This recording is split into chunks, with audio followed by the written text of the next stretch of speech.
Assalamualaikum warahmatullahi wabarakatuh. Selamat sore pendengar. Dari kawasan Jalan Sulawesi nomor 8, 99.4 FM Radio Pemerintah Daerah Kota Timur bersama Kita Cerdas. Pendengar, kuliah Ramadan kembali hadir di ruang dengar Anda selama 30 menit ke depan. Masih bersama Rikan Wahyu. Edisi hari ini Senin 19 April 2021. Pendengar, nanti kita mengundang partisipasi pendengar sekalian di 0811 5811 222. Anda bisa menelpon ke kami atau melayangkan SMS ke nomor kami. Dan pendengar, kuliah Ramadan sore hari ini akan disampaikan oleh Ustaz kita Bapak Deden Lukman dengan tema rahasia sehat Rasulullah Shallallahu Alaihi Wasallam. Dan alhamdulillah beliau telah hadir di tengah-tengah kita. Saya langsung menyapa Ustaz. Assalamualaikum Ustaz. Sehat itu manakala sakit, tapi ketika sehat seolah-olah kenikmatan sehat itu kurang bernilai. Padahal kesehatan itu luar biasa mahal bagi orang yang sudah kena penyakit. Karena itu Islam mewajibkan kita semua untuk menjaga kesehatan tubuh kita maupun kesehatan ruh kita. Karena sesungguhnya tubuh ini, jiwa kita, seluruh yang ada dalam tubuh kita itu adalah amanah, titipan dari Allah yang wajib kita jaga, wajib kita pelihara agar tetap baik sehingga mampu melaksanakan ketaatan kepadanya. Nah, para pendengar sekalian, di antara contoh orang yang paling sehat hidupnya yang kami ketahui adalah Rasulullah Nabi kita Muhammad Sallallahu Alaihi Wasallam. Beliau Nabi kita bukan hanya teladan kita dalam hal ibadah, tapi bisa kita jadikan contoh keteladanan dalam hal juga menjaga kesehatan. Mengapa demikian? Karena jika kita baca beberapa kitab sirah Rasulullah, ya, kitab riwayat hidup Nabi kita, maka akan kita dapati bahwa Nabi kita itu luar biasa sehatnya, Mas Wahyu. Tercatat bahwa beliau sepanjang hidupnya hanya 3 kali saja sakit. Bandingkan dengan kita, Mas Wahyu, berapa kali sakit? Mungkin 3 kali juga ya, tapi dalam seminggu. Nabi kita 3 kali sakit sepanjang hidupnya yang 63 tahun. Itu pun sakit bukan karena keteledoran beliau dalam menjaga kesehatan, lebih kepada memang musibah yang beliau terima dari kejahatan orang. Misalkan saja dikisahkan bahwa beliau pernah sakit gara-gara diberi makan daging kambing yang sudah diracun oleh seorang wanita Yahudi bernama Zainab bintu Haris. Kemudian juga pernah beliau sakit, terutama ingatannya terganggu akibat juga ulah sihir dari seorang dukun Yahudi yang begitu benci kepada beliau bernama Labib bin Aslam. Dan terakhir beliau sakit itu beberapa hari menjelang beliau wafat. Nah, yang perlu kita ketahui adalah apa rahasia dibalik kebugaran kesehatan Rasulullah Nabi kita Muhammad Sallallahu Alaihi Wasallam itu. Setidaknya ada 3 rahasia utamanya, para pemirsa, para pendengar sekalian. Yang pertama, menurut Ibnu Qayyim Al-Jauzi dalam kitabnya At-Tibbun Nabawi, Rasulullah bisa sesehat itu satu, karena pola makan, pola tidur beliau yang sangat sehat. Jadi perlu diingat, makan dan tidur. Bagaimana kita menjaga makanan dan istirahat kita yang cukup. Yang kedua, beliau bisa sesehat itu karena pandai menjaga emosi dan mengontrol pikirannya. Banyak di antara kita sakit itu akibat ini, ya. Walaupun dia rajin olahraga, makanannya terjaga, ketika pikirannya stres, kalut, terlalu banyak yang dipikirkan, tidak ada solusi, ya akhirnya sakit juga begitu. Dan terakhir, beliau itu bisa sesehat itu utamanya karena beliau rajin puasa dan juga bekam. Bekam itu bahasa hadisnya hijamah, artinya mengeluarkan darah kotor dari tubuh, rutin dilaksanakan setiap bulannya. Nah, mari kita bahas, walaupun mungkin di kesempatan ini tidak bisa detail, setidaknya salah satu atau salah 2 bisa saya jelaskan. Nanti kalau memang belum selesai, kita lanjut di pertemuan berikutnya ya, Mas Wahyu. Iya, itu. Pemirsa sekalian dan pendengar yang saya hormati, Jadi yang pertama tentang bagaimana pola makan aja dulu Nabi kita Muhammad SAW. Nabi kita sangat menjaga kesehatan makanannya. Ada banyak hal yang mungkin sudah kita ketahui bagaimana pola makan beliau. Di antaranya, beliau itu selalu berusaha berdoa dan membaca basmalah sebelum beliau makan. Ya, ada hadis dari Siti Aisyah radhiyallahu an bahwa apabila salah seorang di antara kalian makan, maka hendaknya ia menyebut nama Allah. Jika ia lupa untuk menyebut nama Allah di awal, hendaklah ia mengucapkan Bismillahi awwaluhu wa akhiruhu. Kenapa harus demikian? Karena ditegaskan oleh Rasulullah, sungguh setan menghalalkan makanan yang tidak disebutkan nama Allah padanya.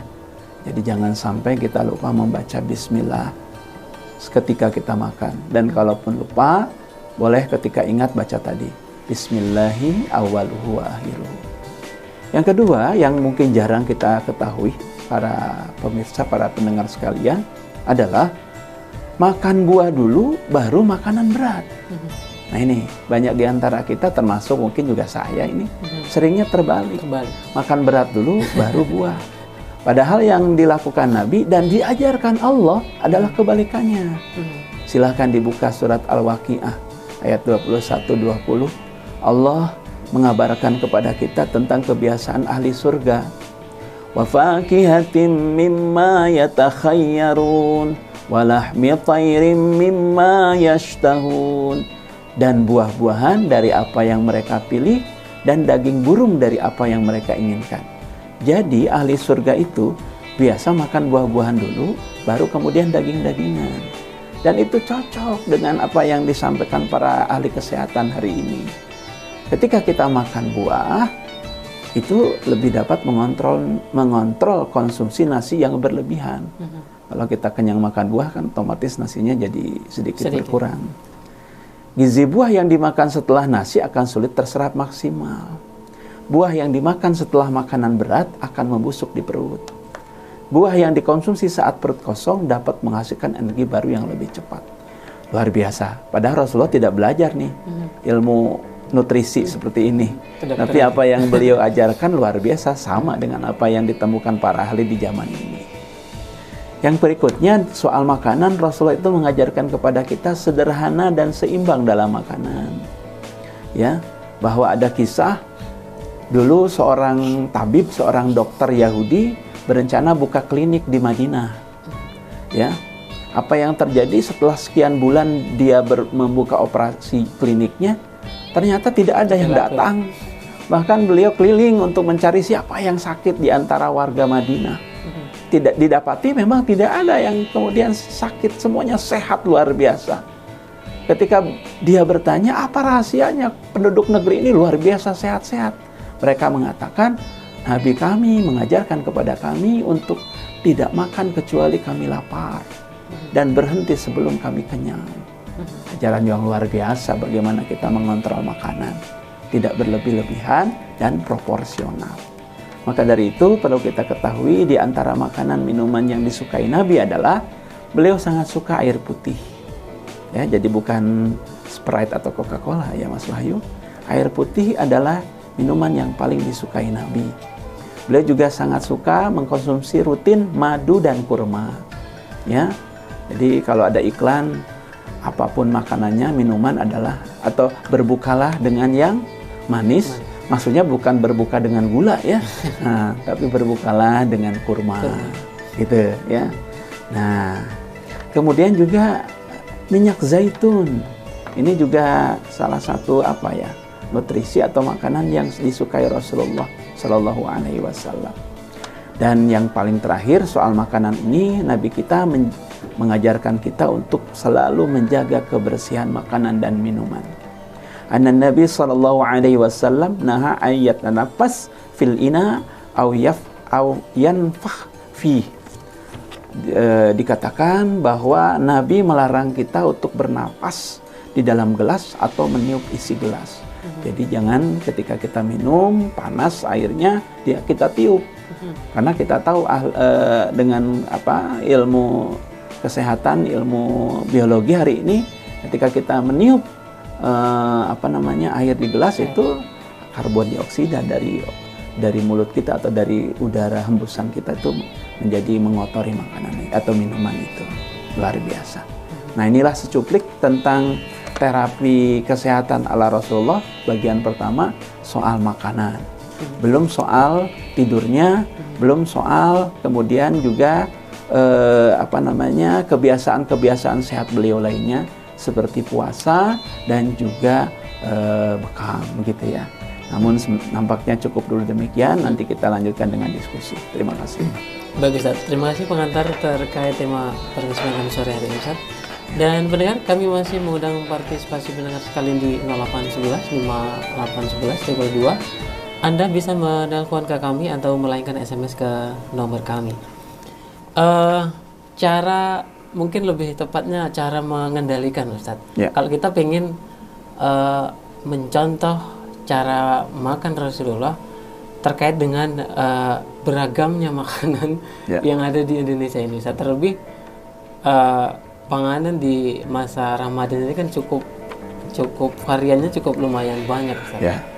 Kalau kita kaitkan dengan tuntunan Nabi, Ustaz, mana-mana yang artinya yang sesuai lah gitu, Ustaz, sesuai dengan tuntunan Nabi. Baik, Mas Wahyu, pada prinsipnya Islam tidaklah kemudian mengekang kita dalam segala hal termasuk soal makanan. Kalaulah ada yang dilarang itu pasti karena ada bahaya ketika kita mengkonsumsinya. Dan ketika dibolehkan berarti memang makanan atau minuman itu bebas bahaya, bahkan akan memberikan manfaat yang positif untuk tubuh kita.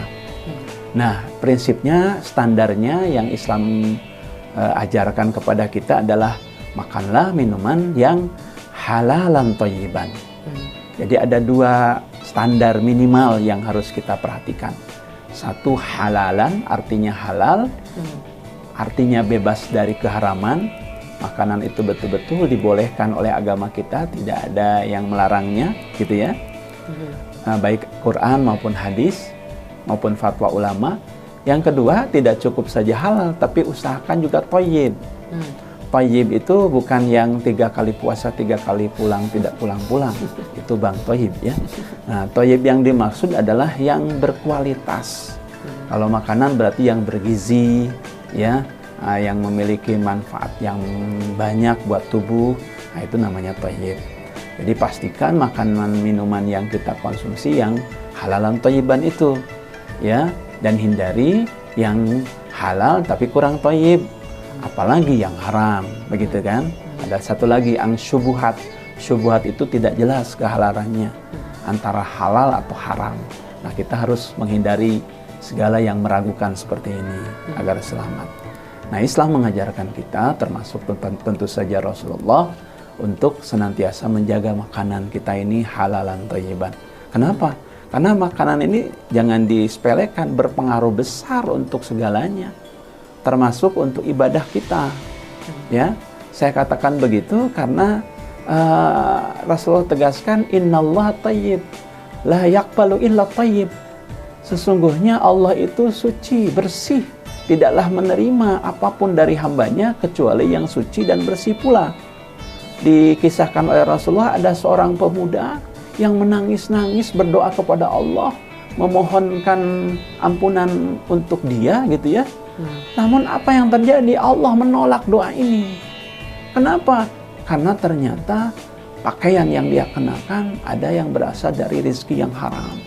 Karena ternyata ada makanan minuman yang terlanjur masuk ke dalam tubuhnya, dan minuman makanan itu adalah tercampur antara yang halal dengan yang haram. Maka mari kita jaga betul ini agar kita betul-betul hidup tenang, ibadah juga diterima amal ibadah kita, dan pastinya bahagia dunia, bahagia akhirat. Kalau saya ibaratkan, Mas Wahyu, kita ini harus mencontoh lebah. Ada lebah, ada lalat. Nah, ternyata ketika kita perhatikan, ketika lebah, apa yang dia makan, apa yang dia hinggapi, itu yang baik-baik saja, maka otomatis apa yang keluar dari lebah juga yang baik hasilnya. Tapi ketika lalat yang dia makan sampah, kemudian kumpulnya juga di tempat-tempat yang kotor, otomatis yang keluar dari lalat juga yang tidak baik, yang penyakit bahkan. Nah, hidup kita pun begitu. Apa yang kita makan, apa yang kita lihat, apa yang kita dengar, dengan siapa kita bergaul, di mana kita berada, pastikan yang baik-baik. Sehingga apa yang keluar dari mulut kita, dari hati kita, dari kelakuan kita juga yang baik-baik pula. Demikian Mas Wahyu. Baik, mau bertanya Ustadz, Rasulullah ketika makan Ustadz, berapa kali dalam sehari?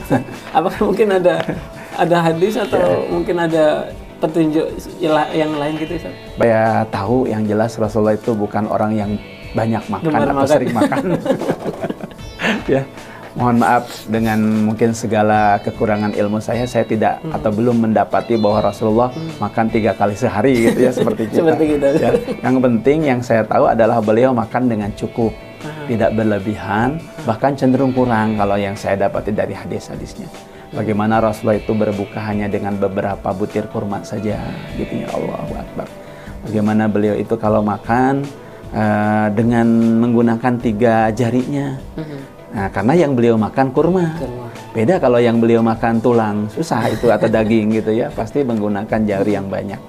Nah, yang jelas yang Rasulullah ajarkan itu, jadikanlah isi perutmu 3 bagian, kata Nabi. Jangan semuanya makanan.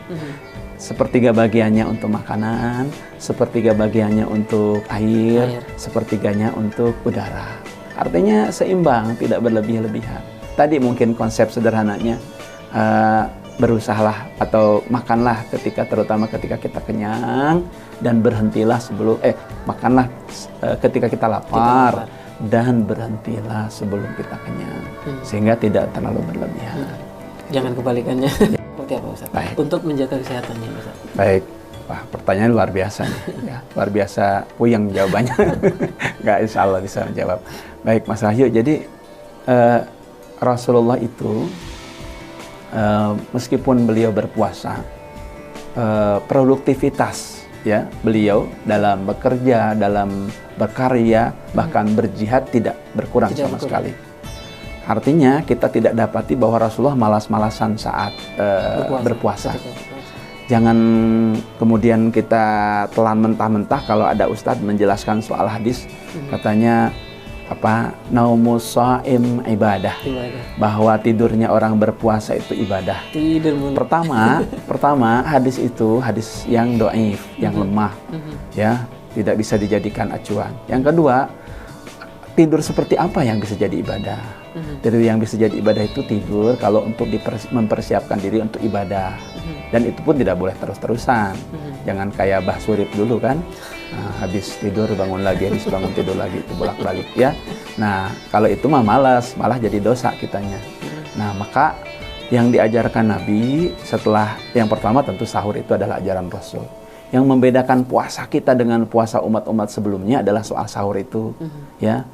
Tasahharu fa inna fis sahur barakah. Bersahurlah kalian karena sesungguhnya dalam sahur itu ada keberkahan. Nah, setelah itu beraktivitaslah, karena Rasulullah seperti biasa beliau sholat subuh tentunya, habis itu kemudian zikir, doa, habis itu beliau membaca Al-Quran, ya, mengulang-ulang hafalannya dan seterusnya, mengisi aktivitas. Bahkan luar biasa Mas Wahyu, kita dapat di dalam sirah Rasulullah itu, justru di bulan Ramadan itu jihad beliau makin menjadi-jadi. Kita bisa bayangkan dalam kondisi lapar berpuasa ya. Kemudian juga mungkin sahurnya tidak seperti kita, segala ada. Beliau itu ala kadarnya. Beliau dituntut untuk memimpin banyak sekali peperangan yang terjadi di bulan Ramadan. Ada perang Badar. Bayangkan. Momennya kok pas Ramadan? Ya. Apakah mungkin memang sudah menjadi petunjuk dari Allah gitu? Segala apa yang dilakukan Nabi, wa ma yantiqu 'anil hawa in huwa illa wahyu yuha. Segala apa yang dilakukan Nabi, segala apa yang dikatakan Nabi pasti berdasarkan petunjuk Allah. Pasti berdasarkan perintah Allah. Jadi nggak ada kebetulan, gitu Mas Wahyu ya. Jadi beliau pimpin tuh namanya perang Badar dan menang tuh. Berapa kalau 300 orang lawan 1000 orang. 1000. Masya Allah. Belum lagi perang-perang lainnya, ada perang Khandaq, ada perang Fathul Mekah, Perang ya Uhud. pembebasan ya Uhud juga, pembebasan kota Mekah. Itu menunjukkan luar biasanya Nabi kita dalam kondisi sudah tidak muda lagi loh itu memimpin perang tuh. Sudah di atas usia 50, dalam kondisi puasa juga. Tapi beliau tidak ada istilah kemudian lemas, loyo gitu ya. Masya Allah, itulah luar biasanya Nabi kita. Nah, yang perlu kita tahu tadi, apa rahasianya beliau bisa sebugar itu? Di antaranya, tadi yang sudah saya jelaskan, soal pola makanan. Nanti kita gali lagi rahasia beliau tentang bagaimana pola istirahatnya, pola tidurnya.